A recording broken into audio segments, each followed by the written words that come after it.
ಗುರುಭ್ಯೋ ನಮಃ ಹರಿ ಓಂ. ನನ್ನೆಲ್ಲ ಪ್ರೀತಿಯ ವೀಕ್ಷಕರಿಗೆ ಭಕ್ತಿಪೂರ್ವಕ ನಮಸ್ಕಾರಗಳು. ಎಲ್ಲರೂ ಕ್ಷೇಮವಾಗಿದ್ದೀರಾ ಅಂತೇಳಿ ಭಾವಿಸುತ್ತೇನೆ. ಇಂದಿನ ಸಂಚಿಕೆಯಲ್ಲಿ ವಾರಗಳಲ್ಲಿ ಕೊನೆಯ ವಾರ ಶನಿವಾರದ ಬಗ್ಗೆ ತಿಳಿಸಿಕೊಡುತ್ತೇನೆ. ತುಂಬ ಜನಕ್ಕೆ ಒಂದು ತಪ್ಪು ಭಾವನೆ, ಗುರುಗಳೇ ನಾನು ಯಾವ ವಾರನಾರ ಯಾವ ಕೆಲಸನಾರ ಮಾಡ್ತೀನಪ್ಪ, ಈ ಶನಿವಾರ ಮಂಗಳವಾರದಂತೂ ಏನೂ ಮಾಡಲ್ಲ. ಏನಂದರೆ ನಮ್ಮ ಅಪ್ಪ ಅಮ್ಮ ಎಲ್ಲ ಹೇಳ್ಬಿಟ್ಟಿದ್ದಾರೆ, ವಾರಗಳಲ್ಲಿ ಅದರ ಒಂದು ಯಾವ್ದಾರ ಕೆಟ್ಟ ವಾರ ಇತ್ತು ಅಂದರೆ ಅದು ಶನಿವಾರ ಮತ್ತು ಮಂಗಳವಾರ ಕಡಪ್ಪ, ಜೀವನದಲ್ಲಿ ಏನೂ ಮಾಡಬೇಡ.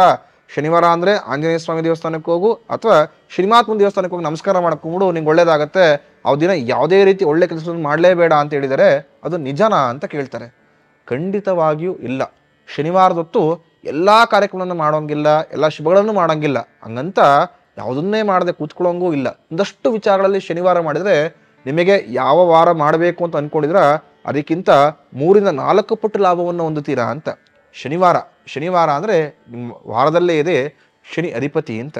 ಶನಿ ಅಂದರೆ ಕಬ್ಬಿಣಕಾರಕ ಅಂತ.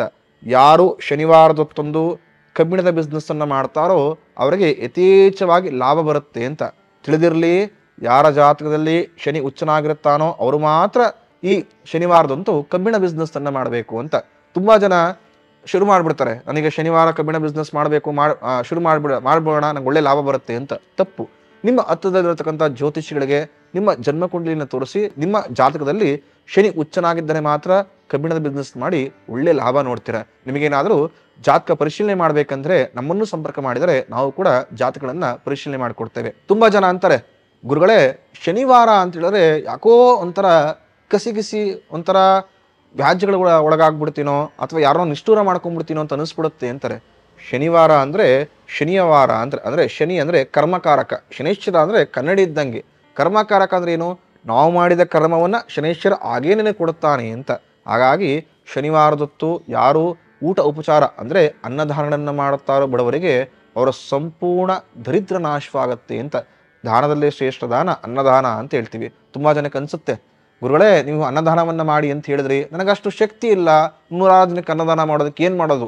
100 ಜನಕ್ಕೆ ಅನ್ನದಾನ ಮಾಡಿದ್ರೆ ಅನ್ನದಾನ ಅಂತಲ್ಲ. ನಿಮ್ಮ ಶಕ್ತಿ ಅನುಸಾರವಾಗಿ ಒಬ್ಬರಿಗೆ ಊಟ ಹಾಕಿರೋ ಊಟವೇ 10,000 ಜನಕ್ಕೆ ಊಟ ಹಾಕಿರೋ ಊಟವೇ. ನಿಮ್ಮ ಶಕ್ತಿ ಅನುಸಾರ ನಿಮಗೆ ಎಷ್ಟು ಜನಕ್ಕೆ ಊಟ ಆಗೋಕ್ಕೆ ಅನುಕೂಲವಾಗುತ್ತೋ ಅಷ್ಟು ಜನಕ್ಕೆ ಊಟ ಹಾಕಿ.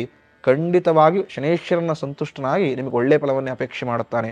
ಯಾವ ವ್ಯಕ್ತಿ ಶನಿವಾರದೊತ್ತು ಸಿಮೆಂಟ್ ಬಿಸ್ನೆಸ್ಸನ್ನು ಮಾಡಬೇಕು ಅಂತ ಅನ್ಕೋತಾನೋ ಖಂಡಿತವಾಗಿಯೂ ಯಥೇಚ್ಛವಾಗಿ ಲಾಭವನ್ನು ಹೊಂದುತ್ತಾನೆ ಅಂತ.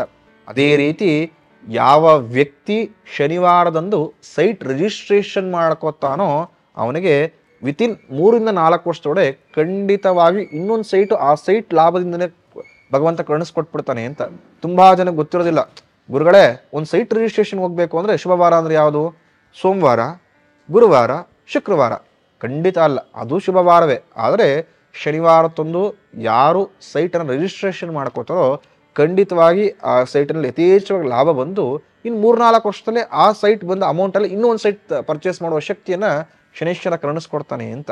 ಅದೇ ರೀತಿ ಯಾರು ಶನಿವಾರದೊತ್ತು ಶನೇಶ್ವರನ ಆರಾಧನೆ ಮಾಡುತ್ತಾರೋ ಅಂದರೆ ಶನೇಶ್ವರ ಸ್ವಾಮಿ ದೇವಸ್ಥಾನಕ್ಕೆ ಹೋಗಿ ಎಳಬತ್ತಿಗಳನ್ನು ಹಚ್ಚತಕ್ಕಂಥದ್ದು, ಶನೇಶ್ವರನಿಗೆ ವಿಶೇಷವಾಗಿ ತೈಲ ಅಭಿಷೇಕವನ್ನು ಮಾಡಿಸತಕ್ಕಂಥದ್ದು, ಅಥವಾ ಶನೇಶ್ವರನ ಬಳಿ ಹೋಗಿ ಓಂ ಶಂ ಶನೇಶ್ವರಾಯ ನಮಃ ಎಂಬ ಮಂತ್ರವನ್ನು ಜಪ ಮಾಡಿದವ್ರಿಗೆ ಖಂಡಿತವಾಗಿಯೂ ಅವರ ಸಂಪೂರ್ಣ ದರಿದ್ರ ನಾಶವಾಗಿ ಅವರು ಮಾಡತಕ್ಕಂಥ ಉದ್ಯೋಗದಲ್ಲಿ ಲಾಭವನ್ನು ಹೊಂದುತ್ತಾರೆ ಅಂತ.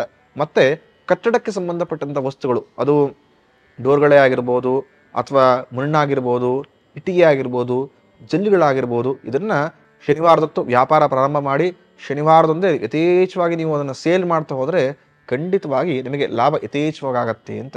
ಮತ್ತು ಯಾವುದೇ ಕಾರಣಕ್ಕೂ ಶನಿವಾರದೊತ್ತೊಂದು ಈ ತಪ್ಪು ಮಾಡೋಕ್ಕೆ ಹೋಗಬೇಡಿ ಅಂತ. ಅದೇನೆಂದರೆ ನಾಯಿಗಳಿಗೆ ತೊಂದರೆ ಕೊಡೋದು ಅಥವಾ ಮರಗಳನ್ನು ಹಾನಿ ಮಾಡೋದು ಅಂತ. ತಿಳಿದಿರಲಿ, ಶನೇಶ್ವರ ವಿಷ್ಣುವಿನ ಪರಮಭಕ್ತ ಅಂತ. ತುಂಬ ಜನ ಅನ್ಕೋತಾರೆ, ಯಾವುದೋ ಬೀದಿ ನಾಯಿ ತುಂಬ ನನಗೆ ಕಾಟ ಕೊಡ್ತಾ ಇದೆ ಗುರುಗಳೇ, ಕಲ್ಲು ತೊಗೊಂಡು ಹೊಡೆದ್ಬಿಟ್ಟೆ ನಾನು ಅಂತ.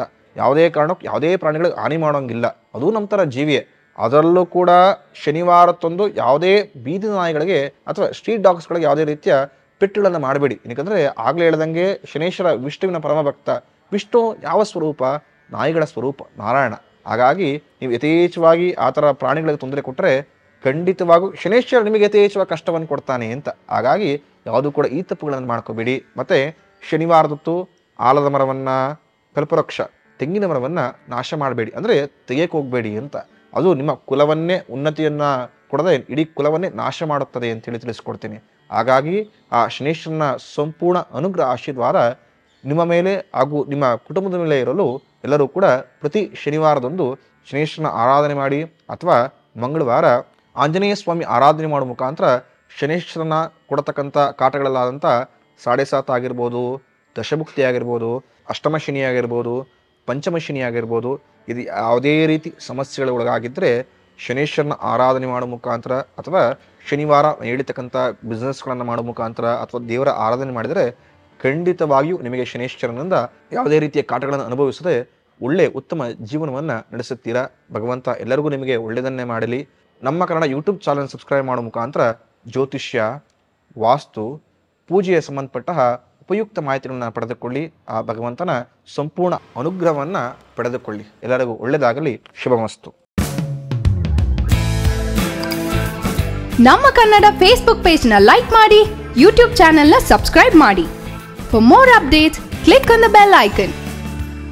ನಮ್ಮ ಕನ್ನಡ ಡಿಜಿಟಲ್ ಮೀಡಿಯಾ.